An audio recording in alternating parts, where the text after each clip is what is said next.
mujeres que como yo hemos sido bendecidas con la maternidad, y la otra que viene luego, que es la de los nietos, que también pues evidentemente es una conmemoración magna. Y entonces, bueno, hoy vamos a celebrarlo. Yo insisto en que espero cuando ya se pase en el día que es un poco necia con eso. Doctor Miguel Ángel Rodríguez, gracias por acompañarnos en este día y poder ayudarnos a dimensionar, ojalá en una justa visión, que por supuesto don Miguel tiene la experiencia, el ojo, el conocimiento para hacerlo, entonces ojalá que le lleguemos nosotros adecuadamente con los planteamientos. Muy buenos días, señor expresidente. Muy buenos días, Vilma, muy buenos días, Boris, un gran gusto compartir con ustedes una vez más. Sí, comparto primero diciendo feliz Día de la Madre a todas las mamás en Costa Rica y en el mundo. Es una maravilla la maternidad, es a mi modo de ver la expresión más extraordinaria que tenemos en la tierra del amor de Dios, del amor desinteresado, del amor que se da totalmente al amado, y eso es algo maravilloso.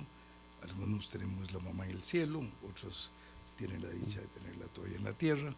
Todos debemos a unas y a otras darles el honor que se merecen. Todas las tenemos en el corazón, don Miguel. Todas las tenemos en el corazón, así es, Boris, sí. Eso está muy bien dicho. Y además, sí quiero compartir con usted que en mi casa yo tengo como 3 días de estar oyendo que el Día de la Madre es mañana. Lorena no acepta que el Día de la Madre es hoy. Eso, oye, Lorena. Es mañana, es el Día de la Virgen, por ser el Día de la Virgen se escogió para el Día de la Madre en Costa Rica, no se puede cambiar así.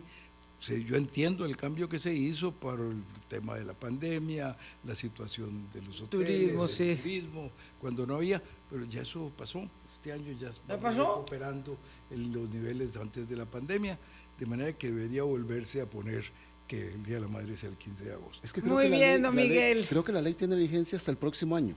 Ah, bueno. Si no me equivoco. Pero incluyéndolo. Claro, sí, incluyéndolo. O sea que hay que esperar hasta el 25, pero que lo cambien. Exacto, Miguel Ángel, que lo cambien, que lo cambien. Hay cosas que son muy fáciles de cambiar, otras muy difíciles. Ahora estábamos antes del programa comentando con don Miguel Ángel el resultado de las elecciones denominadas PASO en Argentina, las primarias.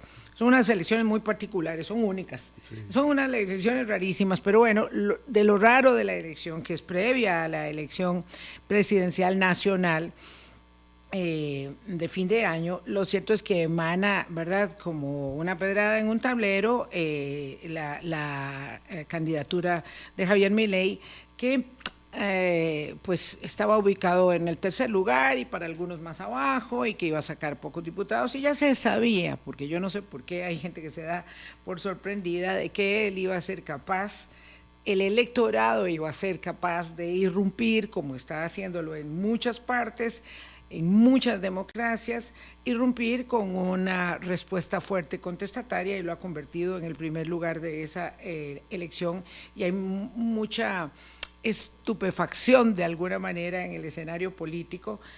A mí me parece impresionante, pero no sorprendente, y es que las cosas en democracia de verdad están cambiando de una manera muy radical, y todas las certezas las hemos ido abandonando. Y ahora, bueno, los partidos tradicionales de Argentina, las coaliciones tradicionales, pues la tienen muy compleja, bastante difícil, tanto la de gobierno, que ha tenido una gestión que ha sido pues calificada muy duramente, como el centro derecha, que ahora se va a matizar, ya no se va a ver tan a la derecha como lo veían los izquierdistas en Argentina, don Miguel Ángel, pero las cosas en democracia son complejas, y ellos, los argentinos, digo, igual que nosotros, están enfrentando cambios sustantivos en sus adherencias al proceso democrático. Así es que yo creo que es importante ubicarnos en lo que estamos viviendo. Yo creo que cada vez hay menos duda de que estamos viviendo un cambio de época muy importante. No estamos viviendo simplemente una época con muchos cambios.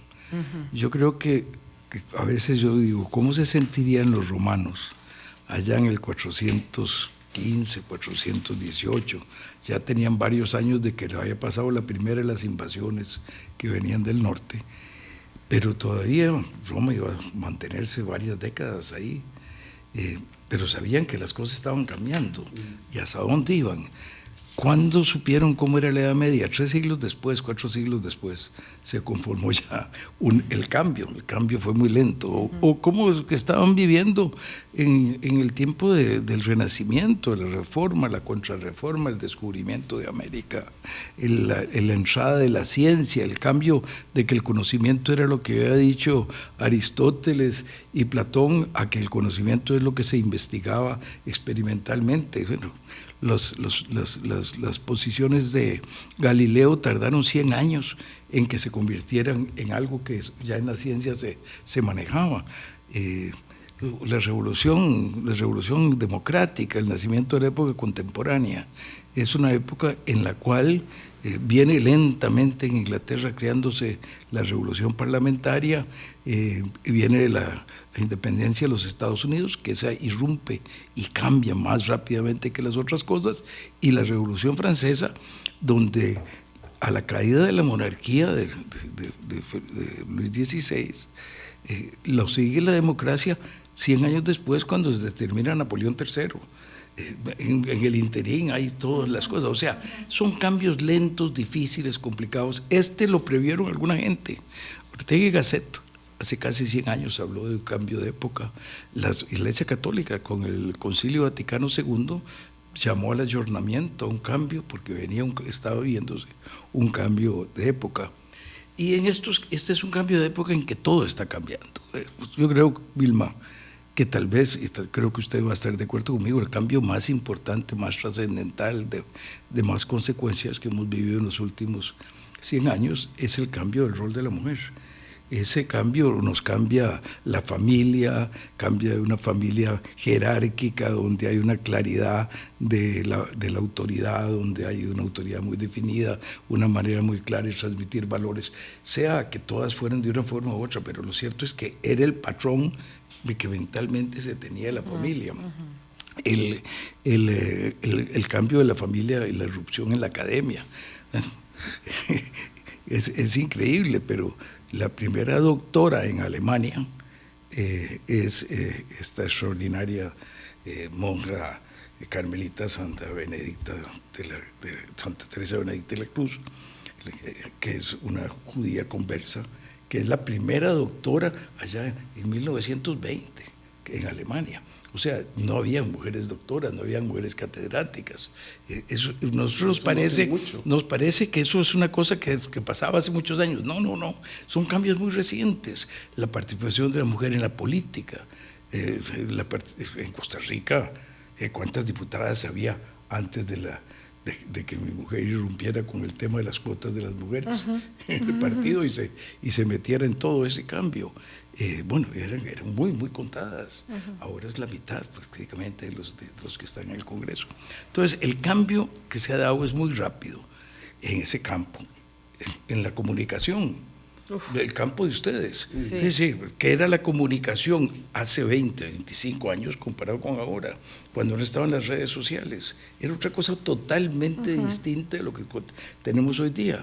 Es un cambio terrible, el cambio de la irrupción de la robótica y de la inteligencia artificial y del Internet de las cosas, las máquinas que se hablan con máquinas, etcétera, que estamos viviendo, la cuarta revolución industrial, que nos coloca en una situación en que los sistemas de producción cambian totalmente. Con la revolución industrial y con la época contemporánea nace la industria, la empresa totalmente piramidal, unos poquitos mandan, un montón de gente controla lo que hacen los demás y abajo un montón operan. Y ahora se va a una forma mucho más rectangular. El CEO de una gran empresa maneja su agenda en el teléfono. Y los operarios tienen círculos de calidad y opinan sobre cómo manejar las cosas. En la confrontación vino la caída del bloque soviético y creímos que llegábamos a un gran acuerdo de un montón de cosas. Inmediatamente nos dimos cuenta de que no había mayor acuerdo, que hay una gran confrontación y ahora tenemos enfrentamientos de Estados Unidos y China, la guerra en Ucrania. O sea, el mundo nos cambia por todos lados, 1000 cosas están cambiando a la vez. Y nuestra mente, que es el problema, ya está hecha el modelo de lo que teníamos antes. Los muchachillos no tanto, pero la gran mayoría de las generaciones que están en el manejo de los países y de las empresas y demás, nuestro modelo mental no está adaptado al cambio. Entonces, en esta lucha se pierden las certidumbres, se pierde el arraigo, la gente se siente desubicada, ya no tiene una comunidad que lo apapache, no tiene una familia que lo apapache, no tiene una empresa que lo apapache. Trabaja un tiempo en un lado, tiene que prepararse para ir a otra profesión, para hacer otra cosa. Entonces estamos desarraigados, desubicados, con mucha incertidumbre, eso causa miedo. Y el miedo causa furia. Y la furia se expresa en sentimientos, no en racionalidad. Y eso estamos viviendo. Usted ha hecho un repaso muy interesante, ¿verdad? Porque en todos estos cambios hemos tenido beneficios, ha mejorado la ciencia, la salud, la educación. Pero llega usted a un punto que dice, hoy estamos sin certidumbre y sin arraigo. Y la ciudadanía global le ha cobrado al sistema de partidos políticos una enorme responsabilidad en tener ese desarraigo. Y nos tienen situaciones como las que estamos viviendo hoy. Ahí yo le preguntaría entonces a don Miguel Ángel, ¿la democracia es obsoleta como la máquina de escribir o el telégrafo hoy, siendo que se trata de un sistema tan nuevo en el mundo, ¿verdad? Bastante nuevo en la historia de la civilización, ¿quedó atrás o va a quedar? Usted sabe que a mí eso me asustó mucho hace un par de años.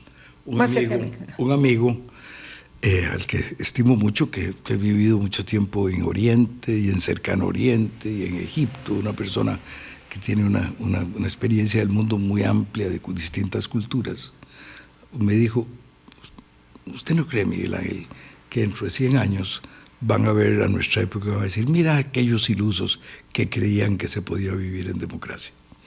Y me dejó muy asustado, porque yo tengo amor por la libertad, amor por la dignidad de las personas, amor por los derechos humanos, amor por una sociedad solidaria, y me parece terrible pensar que esto que ha costado tanto ir construyendo, que tiene raíces en Grecia y en Roma y en el judaísmo y en el cristianismo y en la contrarreforma y en tantos aportes que vienen de distintos lados, esto que hemos ido construyendo en el mundo occidental, que es la democracia liberal, se nos vaya a ir de las manos. Yo tengo mucho miedo. Espero que no, pero creo que depende mucho de lo que vayamos a hacer. Hay una obra de Acemoglu y Robinson que se llama el estrecho corredor o algo por el estilo, que dice que pensar que la democracia liberal se sostiene porque somos capaces de construir el Estado de Derecho es olvidarnos de que los que están en el gobierno tienen la capacidad de destruir el Estado de Derecho, que es algo que nos dimos cuenta hace mucho rato. Yo me siento muy orgulloso de que Costa Rica, o mi gobierno, fue uno de los países que impulsó la Carta Democrática Interamericana cuando nos dimos cuenta con el caso Fujimori de que ya no eran los militares, sino los gobiernos electos democráticamente los que podían destruir la democracia y que tenemos que empezar a tomar medidas para eso. Y Costa Rica fue primero en la cumbre de Quebec, único por nuestra posición de decir las cumbres son solo para democracia. Después, desgraciadamente, se acabó y se invitó a Cuba a las cumbres y se acabó con que eran solo para democracias. Y dijimos después, junto con Canadá y Perú, el trabajo para establecer la Carta Democrática. Bueno, pero lo cierto es que eso se ha venido cumpliendo y entonces nos hemos encontrado como los gobiernos que rompen el sistema son gobiernos electos democráticamente que después tratan de disminuir el poder de los otros poderes mucho importante tomar control del poder ejecutivo, tomar control, para eso necesitan tomar control ante el legislativo, con eso toman control del judicial, tratando de hacer cambios en cómo se eligen los magistrados y cambiando la integración de las cortes, luchan contra la libertad de prensa, contra las libertades en la sociedad, y entonces tratan de ir acaparando el poder y de convencer a la gente de que ellos tienen la capacidad de resolver las cosas y que lo que les estorba es el sistema institucional, que esto que hemos ido construyendo de la democracia liberal, del Estado de Derecho, es una camisa de fuerza que les impide actuar. Y que como ellos son los buenos y ellos saben lo que hay que hacer, no pueden estar sometidos a eso. Y que para el bien del pueblo se necesita que eso vaya cambiándose. Y empiezan a destruir el sistema. Es algo muy serio. En nuestro país, yo lo he dicho hace muchos años, desde los años 90 hay un movimiento antipolítico muy, muy fuerte, con el cual políticos ganaron poder. Don José Miguel Corrales, don Otón Solís, ¿cómo se lanzaron a ganar poder? Siendo antipolíticos, ellos eran contra los políticos. Los partidos políticos y lo que existía son corruptos. Nosotros somos los buenos que vamos a venir aquí. Y algunas figuras de los medios de comunicación también. Mucho, Sí, por supuesto. por el poder de la caja mágica, que se llamaba así hace mucho tiempo, a la televisión. Pero por supuesto. Entonces, esto, lo que fue creando es este desprestigio, la gente brava, los políticos desprestigiados, los partidos políticos desprestigiados, los partidos políticos se debilitan, empiezan a dividirse y a fragmentarse, pierden visión nacional y le dan más razón al ataque. Porque la gente dice, sí, pues, ¿qué es lo que hay ahí? Pues hay gente que quiere ser alcaldes, que quiere ser diputados. Eso es lo que hay. Entonces, ¿qué es lo que me dan a mí? ¿Qué gano yo en eso? Entonces, yo creo que la vuelta a los valores fundamentales es extraordinariamente necesaria y la única manera de salvar la democracia. Acemoglu en ese libro señala que la solución es que así como el Estado surge para controlar el caos y la violencia en la sociedad y para que las personas no sean unas lobos de los otros, sino que haya un sistema de ley y de gobierno que los maneje, la sociedad tiene que tener la fuerza para controlar al Estado, para que el Estado no se desboque. Entonces se necesita un equilibrio de fuerza del Estado y de fuerza de la sociedad para que se viva una democracia que se defiende. Y eso depende de la cultura del pueblo, de la cultura de los ciudadanos. Y eso necesita que estemos conscientes de la importancia de la libertad, de la dignidad, de los derechos humanos, de la división de poderes, de los medios que se han ido inventando para controlar el poder. Si no creamos esa conciencia, si dejamos de crearla, las cosas se debilitan. Y yo creo que esto en parte se debe también al fin de la Guerra Fría. Cuando vino el final de la Guerra Fría, se acabó la lucha de democracias frente a un sistema no democrático. Y entonces se dejó de defender la democracia. Ya todos íbamos a pensar que íbamos en esa dirección. Y no era cierto. Y entonces ya no hablamos de estas cosas. ¿Hace cuánto en las campañas políticas nuestras los temas fundamentales que antes se debatían, la pobreza, la libertad, la democracia, la forma de garantizar que las personas pudieran tener más igualdad de oportunidades, no son los temas de discusión? Son temas circunstanciales de grupos que traen al debate en ese momento, y eso es lo que hace el debate de las decisiones políticas. Entonces, dejamos de defender nuestros valores y nuestros principios fundamentales. Y la consecuencia es que se debilita en todas partes la democracia. Vamos a una pausa, son las 8:21 y tratamos de seguir con el dedo puesto en el renglón.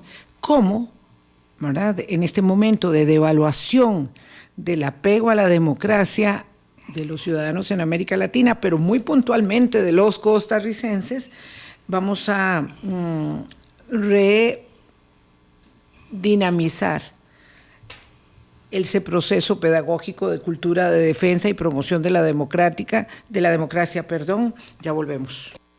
Hablando claro, con Vilma Ibarra, en Colombia. Entonces trabajas en MUCA. Sí, señora, soy asesor financiero. Ah, y Mucap es un banco, ¿verdad?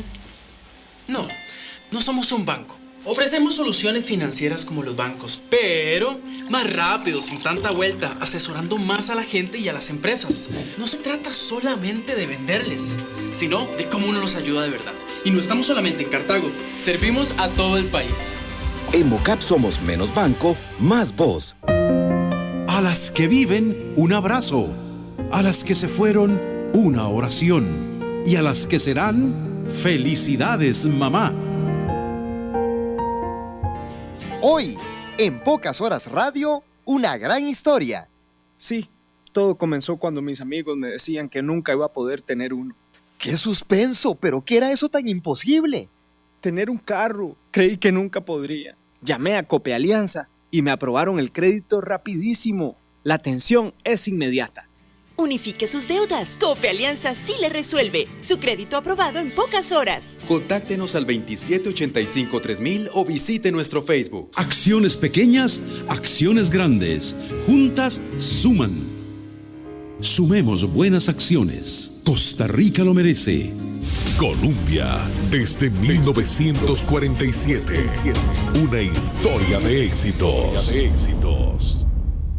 Hola, yo soy Vicky, soy la mamá de Sophie y soy asesora financiera en Mucap. Hola, doña Vicky. ¿Y qué es Mucap? ¿Ustedes saben qué es un banco? ¡Sí! Mucap no es un banco. ¿Qué?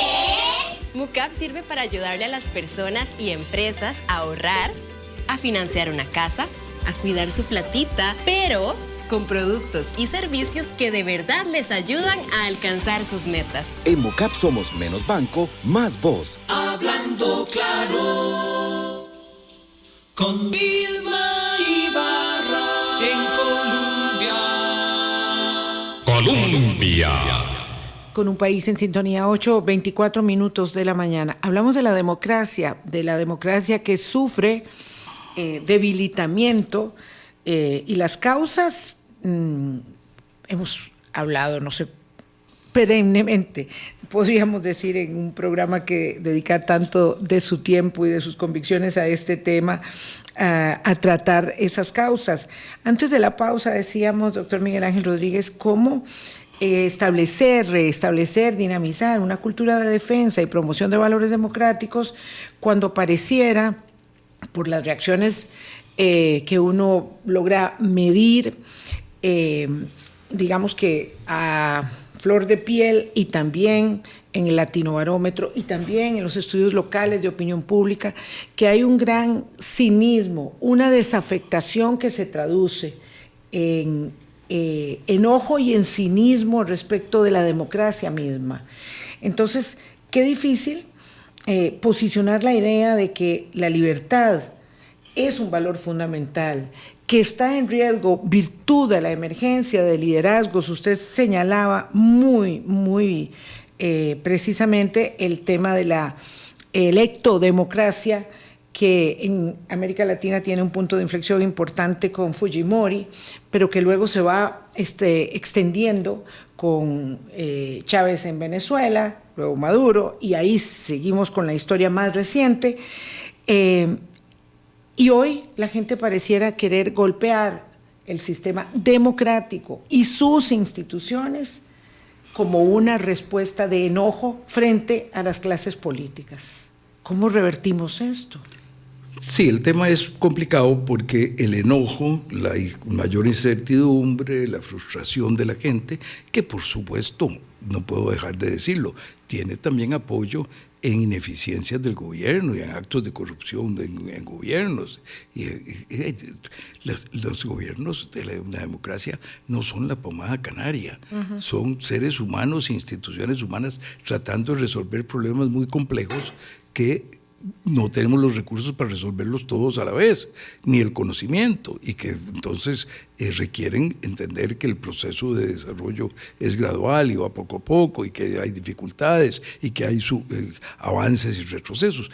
Pero si vemos lo que ha pasado en el mundo, en los últimos 20, 30 años, lo que ha pasado en Costa Rica los últimos 20, 30 años, si vemos la expectativa de vida, si vemos la mortalidad infantil, si vemos la cobertura de la educación secundaria, si vemos el tema del número de viviendas en malas condiciones y el número de viviendas que existen, si vemos cualquier cosa que veamos, lo único que uno ve en que hay un deterioro indudable que no puede negarse es en seguridad ciudadana. Ahí sí. Ahí sí no podemos decir nada de que estemos mejor. Ahí todo está peor. Ese es el único problema en el cual estamos peor. Si vemos qué pasó con la inflación, cómo ha aumentado el costo de la vida en los 90s o en los primeros 10 años de este siglo XXI. Quiero decir, todas esas cosas tenemos avances. Entonces, realmente la gente, y esto lo estaba diciendo antes Boris, no se da cuenta del enorme progreso que muchas cosas hemos tenido y se quiere ver el pasado como que todo fue malo, lo cual no es cierto, simplemente no es cierto. Es una gran falsedad. Si vemos con las medidas internacionales de los niveles de pobreza extrema en Costa Rica, el Banco Mundial, pues se ha bajado a la quinta parte de lo que teníamos hace 20 años. Entonces, hay cosas en que hemos tenido progreso. Claro, la pandemia nos golpeó y nos echó para atrás en algunas de las cosas que habíamos progresado, eso es cierto también, porque las cosas son como son, nosotros no dominamos todas las cosas, vivimos en un mundo de incertidumbre y de dificultades. Pero a mí me parece que además de esto, de que es una falta de congruencia histórica, el otro tema que me parece a mí que es muy importante es que esta falta de respeto a los partidos, a los políticos, no es solo en lo político, se da con la ciencia, se da con el arte, se da con la educación, se da con casi todos los aspectos de la vida, salvo dos áreas en que los lideratos siguen perfectos: deportes y el espectáculo. Ahí los que son los líderes en deportes y en espectáculos siguen teniendo el apoyo popular y la admiración y la cosa. Pero los demás grupos humanos se ha perdido el respeto. En parte es por este reacomodo a las líneas de autoridad nuevas que están emergiendo, que surgen desde el cambio en la familia. Es que es un cambio demasiado fundamental. Pasar de la familia autoritaria a la familia democrática es un cambio enorme en la educación de los hijos y en la formación de todos, que va a pasar, yo creo que es para bien, y va a ser para que podamos vivir mejor y aprendamos a vivir en democracia desde la casa. Pero mientras aprendemos, y estamos pasando eso, ¿verdad? Don Miguel, usted llegó en una primera elaboración a una palabra que la marqué aquí porque me llega. Usted dice que que el miedo que llegó a tener, la falta de certidumbre y de arraigo ha generado furia. En la furia, como un comportamiento humano, es donde estamos más vulnerables a creer cualquier cosa. Y entonces allí está el verdadero caldo de cultivo que está deteriorando la democracia, las instituciones, y que le está dando cabida a estas narrativas de odio. Yo creo que sí. Yo creo que eso es una de las cosas a las que yo he llegado en los últimos años en estar escribiendo y pensando en estos temas. Pero hay una parte positiva en eso. Si uno ve las últimas elecciones de América Latina, creo que el dato era que de las últimas 18 elecciones en América Latina, solo en una ha ganado el gobierno, solo la de Paraguay. En todas ha habido alternabilidad. Entonces, eso es una respuesta positiva. La furia también impide la continuidad. El problema es cuando el resultado de la furia es un gobierno que logra cambiar las instituciones para mantenerse. No sé lo que está pasando en Salvador, para ponerle mucha atención. Entonces se cambia lo que se ha hecho, lo que pasó en Nicaragua, se cambian las constituciones para poderse, lo que pasó en Venezuela. Entonces, pero eso no pasó en Brasil con Bolsonaro, eso no pasó, no ha pasado en Argentina con los Kirchner, pero un poco sí pasó en Bolivia, después del cambio que había habido, y volvió el mismo grupo y metió en la cárcel a la expresidenta y no la acaban de juzgar, y meten en la cárcel al alcalde o el gobernador, no me acuerdo si es el alcalde o gobernador de Santa Cruz. Y entonces uno ve que en otros lugares, sí, y ahí es donde yo creo que los ticos tenemos que defendernos y pensar muy claro, tenemos que defender el sistema, porque el sistema es el que nos garantiza la capacidad de ese cambio. Y el cambio puede hacer que la furia tenga un impacto menos negativo. Don Miguel Ángel, usted... No es que digo que sea positivo, menos negativo. Claro, porque si uno canaliza la tensión, el enojo, el miedo hacia soluciones, hacia la canalización de la búsqueda de soluciones, pues va bien, pero si uno el miedo lo torna simplemente en enojo, en violencia y en tratar de destruir el sistema, pues entonces ahí está la semilla de la propia destrucción también.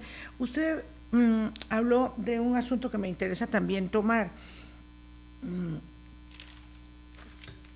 En seguridad ciudadana estamos mal. Y hablando del caso de El Salvador, para usar El Salvador como espejo, se ha establecido ya el modelo bukeliano, en el que como una eficiencia al tema de la muy contundente ante el tema de la delincuencia, contingentes enormes de latinoamericanos están diciendo que ese modelo es el que quisieran replicar. Allá donde hay gobiernos progresistas o más hacia la derecha o más al centro del espectro ideológico, hay gente diciendo, a mí me gustaría mucho eso, tanta alcahuetería no. Entonces hay una relativización de los valores y de las libertades que obtuvimos. Ya no importa tanto el debido proceso, el respeto a los derechos humanos, ¿para qué estar hablando de tanta tontería? Si lo que necesitamos es que todos los delincuentes estén en la cárcel. Y cuando estamos viviendo en América Latina una ola de delincuencia tan severa y de crimen organizado y de narcotráfico como la circunstancia horrorosa que vive hoy Ecuador, y sin ir lejos también la de muertes violentas que vivimos nosotros, entonces pareciera que tenemos más callejón o más estrecho el callejón de salida para restablecer los valores democráticos. Eso es absolutamente cierto y muy peligroso. Es un canto de sirena terrible que nos puede guiar a un precipicio escandaloso, terrible. Mire, yo nada más le digo a la gente, piense un poquito. Si se puede arrestar y meter a la gente a la cárcel por indicios que la policía le parece de que pueden ser delincuentes, y con solo eso se meten a la prisión de manera salvaje, con un tratamiento violatorio de todos los derechos humanos de los reos, ¿qué impide que los enemigos del policía sean los que vayan a la cárcel, aunque sean gente decente? ¿Qué impide que los enemigos de un ministro sean los que van a la cárcel, aunque sean gente decente? ¿Qué impide que si yo quiero apoderarme de un negocio, logre que meten a esa gente a la cárcel pagándole a alguien de los que están teniendo ese poder arbitrario de meter gente a la cárcel?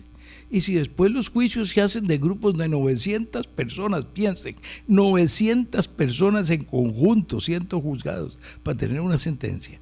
Si eso se hace así, ¿qué impide que esa gente desaparezca? Sí. Bueno, y si eso es así, ¿qué impide que usted sea de los que va a la cárcel? Sí. Nada más piense eso, ciudadano, nada más piense eso. ¿Qué impide que sea usted el que va a la cárcel? No puede ser. Es decir, hemos tardado del poder arbitrario de impartir justicia de quien tenía el poder soberano a tener una limitación en cómo se imparte justicia, de acuerdo con leyes y normas iguales para todos que garantizan un debido proceso. Es la evolución de la sociedad, de la barbarie a la civilización. Don Miguel Ángel, echar para atrás en eso es ponernos la soga al cuello, es destruir lo que ha costado milenios de ir construyendo a los seres humanos. Entonces yo de verdad que esto me para el pelo, porque esto es demasiado serio. Que es muy serio el problema de seguridad, es seriosísimo. Que tenemos que organizarnos mejor, absolutamente cierto. Muy bien lo que ha hecho el gobierno con los escáneres en los puertos. Ese tema que no se había resuelto, hay que reconocer las cosas buenas que se hacen. Eso está muy bien, eso había que hacerlo. Y hay que seguirlo haciendo. Y hay que asegurarse que esos escáneres no estén manipulados, que no puedan controlar cuándo se aplica o cuándo no se aplica, que no haya bala o plomo para los que lo estén manejando, para que cedan y dejen pasar. ¿Por qué? Porque si logramos que la droga no sea atractivo pasarla por Costa Rica para sacarla, entonces va a ser mucho menos atractivo traerla por un mercado tan chiquitillo y va a ser mucho menos el problema y el interés del tráfico internacional en nuestro país. Eso está muy bien y hay cosas muy buenas que hay que seguir haciendo, hay que seguir profesionalizando la policía, hay que seguir investigando a fondo al interior de la policía la corrupción que se va a dar, porque cuando hay gente con tanto poder de compra, va a haber policías que se corrompen, igual que hay gente en todas las profesiones que se corrompen, y eso puede llegar también y ha llegado a los tribunales, y hay que tener una seguridad de que estamos controlando que eso no ocurra. Todo eso hay que hacerlo, y hay que trabajar en serio, pero no se trata de meter a la loca a la gente a la cárcel para decir que de esa manera vamos a recuperar la seguridad ciudadana. Miguel Ángel, porque ahí podemos ser nosotros los que vamos para la cárcel. Sí, don Miguel Ángel, en el caso de El Salvador, porque como estamos viviendo en épocas de que todo es blanco o negro, también prevalecen las injusticias. Alrededor de 2 o 3 millones de salvadoreños son expulsados, están en una diáspora fuera de su país, generan alrededor del 20% del PIB en remesas de casi 5.000 millones de dólares. Entonces nos estamos acostumbrando también a trivializar las circunstancias, y entonces estamos aplaudiendo, mucha gente aplaude lo que hace el presidente Bukele con respecto de la seguridad ciudadana, pero no se fija en esas otras condiciones que tiene que darle a la gente para que pueda prevalecer en su país. Mauricio, usted me deja, yo voy a estar un poco en desacuerdo con esas afirmaciones. Yo creo que la migración es una manera logiquísima de que la gente busque dónde su trabajo vale más y dónde pueda vivir mejor y dónde pueda hacerse vida. Más bien, lo malo que tenemos es que no somos más abiertos para las migraciones. Es una de las mejores maneras de redistribuir la riqueza de los países. Sí, de todas maneras, históricamente, don Miguel, hubo mucha migración en El Salvador. Sí. Ha sido una característica de un territorio muy pequeño, toda la vida, ¿verdad? Con una gente muy emprendedora, con muchas capacidades. Si toda esa gente se hubiera quedado en El Salvador, tal vez Salvador sería como Haití. No podrían vivir juntos tantos y estarían matándose unos a otros como en Haití. Es terrible. Los seres humanos en algunas cosas somos como los ratones. Si usted junta demasiados ratones en un espacio muy pequeño, acaban violentos entre ellos. Es decir, el tema es que hay una cierta lógica en la migración.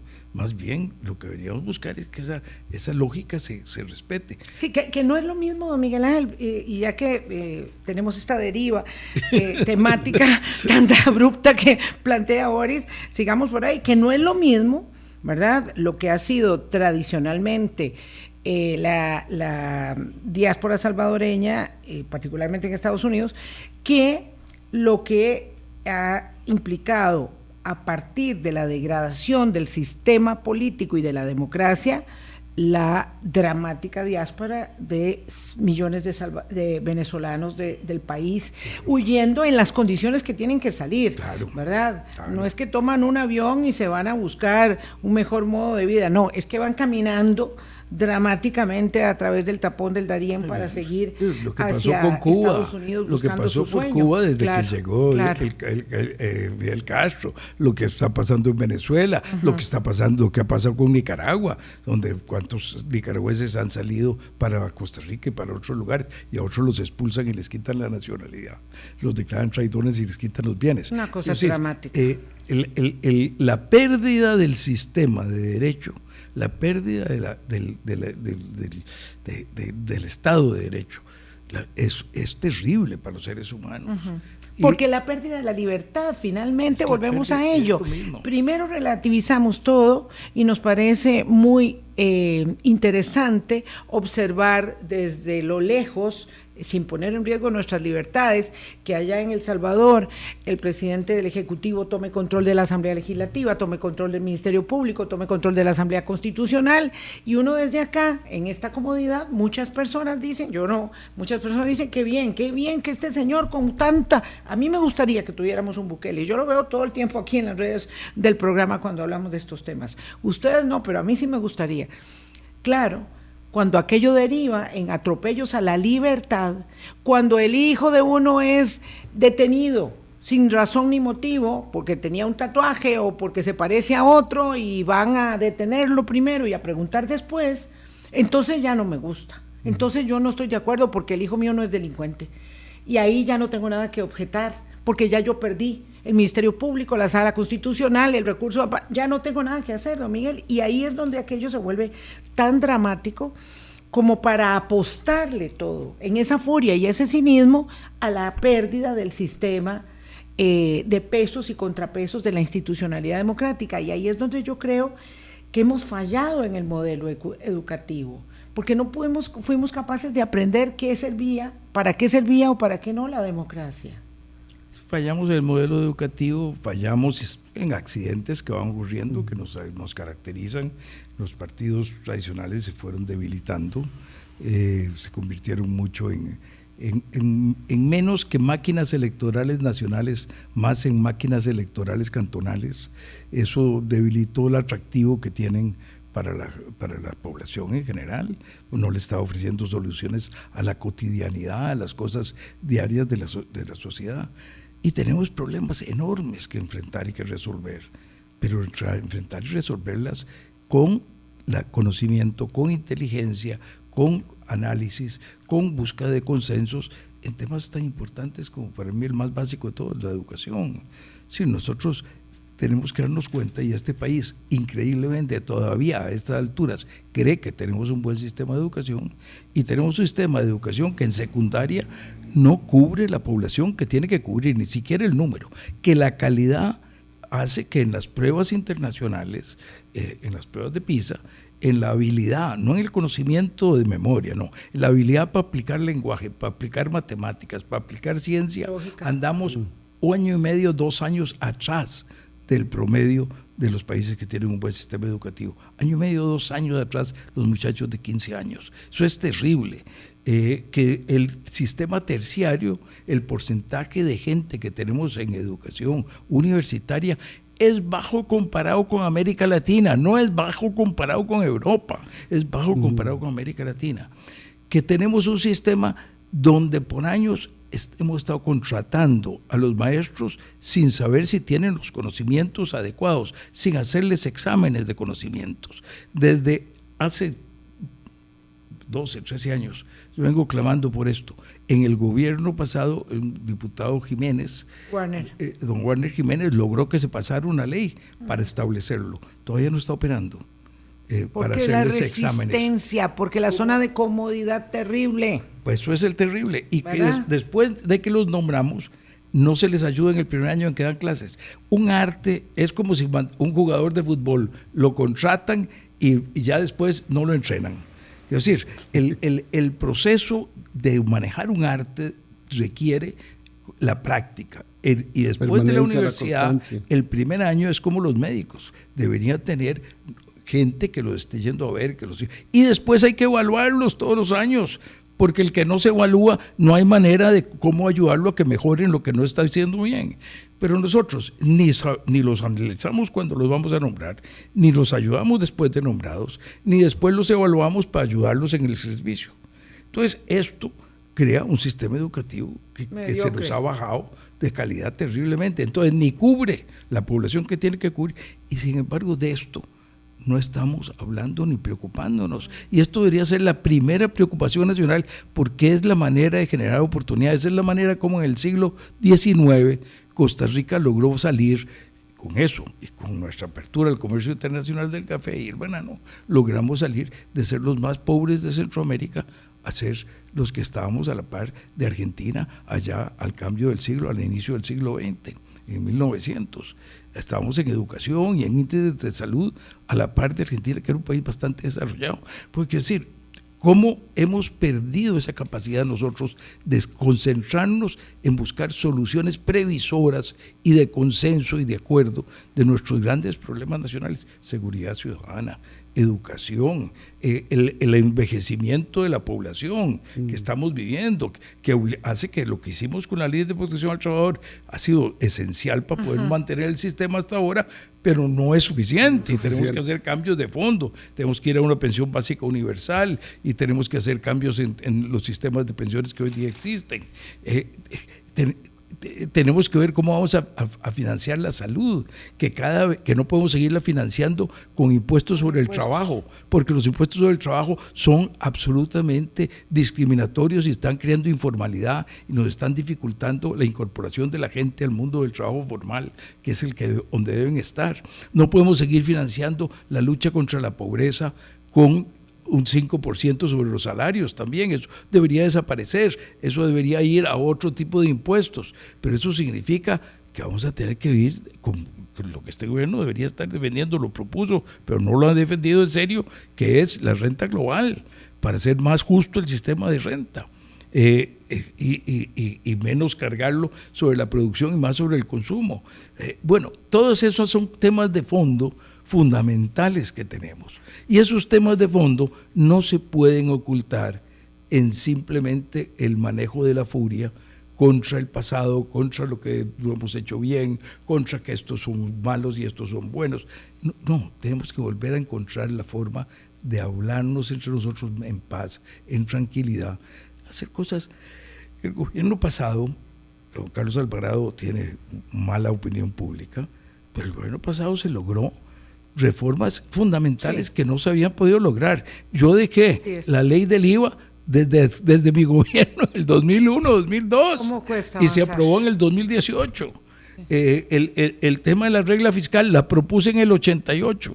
Se aprobó en el 2018, No 30 hubiera años sido después. tan dramáticamente fuerte. No, Hubiera sido jamás, mucho más jamás. fácil. Hubiera sido todo mucho más Muy fácil. fácil. Mucho más fácil si las cosas hubieran hecho con calma. Bueno, nos ha costado, recojamos ahora esa cosa y empecemos a trabajar en serio y a hacer esas cosas, como poniéndonos de acuerdo, dejándonos de pelear unos con otros y trabajando en buscar cómo encauzar el país hacia esto con base en acuerdos sobre temas concretos. Es muy difícil llegar a acuerdos sobre temas abstractos, pero sobre educación podemos llegar a acuerdos, sobre seguridad ciudadana podemos llegar a acuerdos, sobre cómo cambiar el financiamiento para darle a la salud y a los sistemas de pensiones un mejor sistema, lo podemos poner de acuerdo.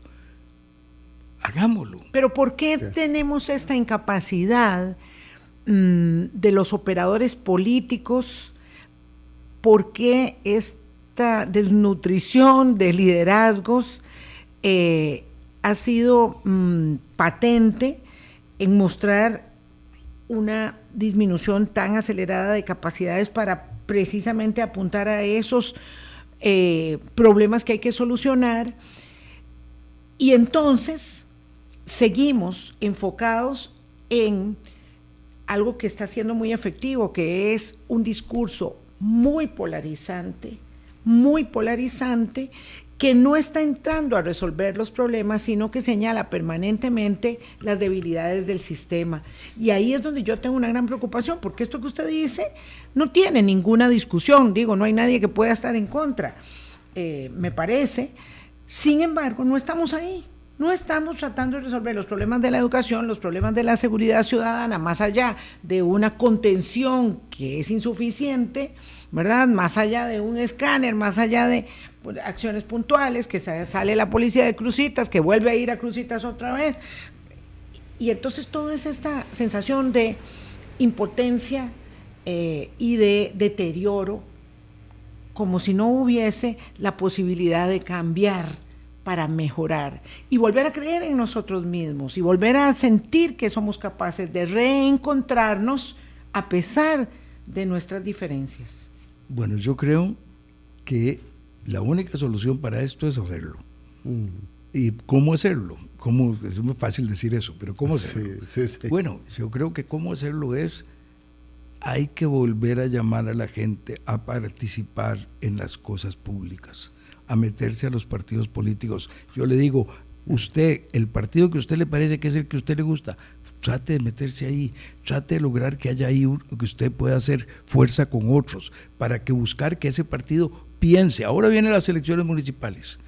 Que los partidos por lo menos piensen en qué son las necesidades de verdad de los cantones, que no se vayan simplemente a agitar banderas y a decir yo soy bueno y el otro es malo, que se vayan a buscar, bueno, en este cantón qué son las cosas, cómo yo logro que saber qué pasó, qué es importante que el cantón. Pues yo hablo con el cura, y hablo con el pastor, y hablo con el que tiene la cantina, y hablo con el que maneja un equipo deportivo, y hablo con el que trabaja en una asociación de desarrollo comunal, y con los que están en las juntas de educación, y empiezo a obtener información, y oigo, y empiezo a hacer unas propuestas basadas en eso. Bueno, yo creo que si lográramos que los candidatos para estas elecciones cantonales empezaran a trabajar en serio en ver los temas de su cantón, podríamos hacer que los partidos vuelvan a evolucionar, a volver a pensar en los temas nacionales y no solo a enfrentarse en las elecciones por temas duramente circunstanciales, que si el matrimonio igualitario o no es el matrimonio igualitario. Y ya pasó, además. Y todas esas cosas pasan y se acaban y no resuelven nada. Quiero decir, vamos resolvieron a los una parte verdad. importante, pero ya está. Vamos a los temas fundamentales del país: educación, seguridad ciudadana, el efecto del cambio demográfico que estamos viviendo, el efecto de ahora vamos a tener recursos que van a quedar liberados en educación primaria, con menos chiquitos yendo cada vez a la primaria, hay que pasarlos a la secundaria. ¿Cómo hacemos eso? ¿Cómo movilizamos esos recursos? Tenemos tantas cosas en que nos podemos poner de acuerdo para hacerla bien, pero empecemos a hacerlo, y eso depende de todos los ciudadanos, no depende del presidente, ni del diputado, ni del presidente de un partido, ni de un medio de comunicación, depende de todos los ciudadanos. Tenemos todos que hacer una responsabilidad colectiva, asumir nuestra responsabilidad y decir, yo quiero que mi país sea un país de progreso, de paz, de solidaridad, de fraternidad. Yo quiero quitarme el odio negativo de adentro, y en lugar de odio negativo de adentro, tener un poco de amor por los demás. ¿Que es más fácil unir a la gente en el odio que en el amor? Sí, es más fácil, desgraciadamente. Pero hagamos el esfuerzo por unirnos en el amor, por unirnos en apoyarnos unos a otros. Eso es posible, eso es cuando Costa Rica ha triunfado y ha hecho las cosas bien. Tenemos que hacer un esfuerzo, pero eso tiene que salir de cada persona. Todos tenemos que trabajar. Finalmente es para ir llegando a término, porque lamentablemente se acaba el tiempo. Don Miguel, finalmente es mucho lo que tenemos que preservar. No es cierto que, como decía Boris al principio, todo estaba mal, no había nada que rescatar. No, hay mucho que preservar. Me gustaría una reflexión, para robarle un minuto a Denis, sobre esta iniciativa que tuvieron todos los expresidentes de Costa Rica, que yo lamento la degradación una y otra vez del presidente de la República, dicho sea de paso, respecto de los expresidentes del país, pero esta propuesta que han hecho ustedes para el Comité Nobel de la Paz, para darle el premio Nobel, para que se considere la candidatura de los obispos Rolando Álvarez y Silvio Báez de Nicaragua como candidatos a Nobel de la Paz, como un ejemplo de que realmente perder la democracia es a la vuelta de la esquina. Es difícil mantener el sistema democrático. En 20 años, en 30 años, la democracia se pierde. La perdió Nicaragua, la perdió Venezuela, la están perdiendo otros sin enterarse, la está perdiendo El Salvador, y nosotros tenemos que aprender de los espejos.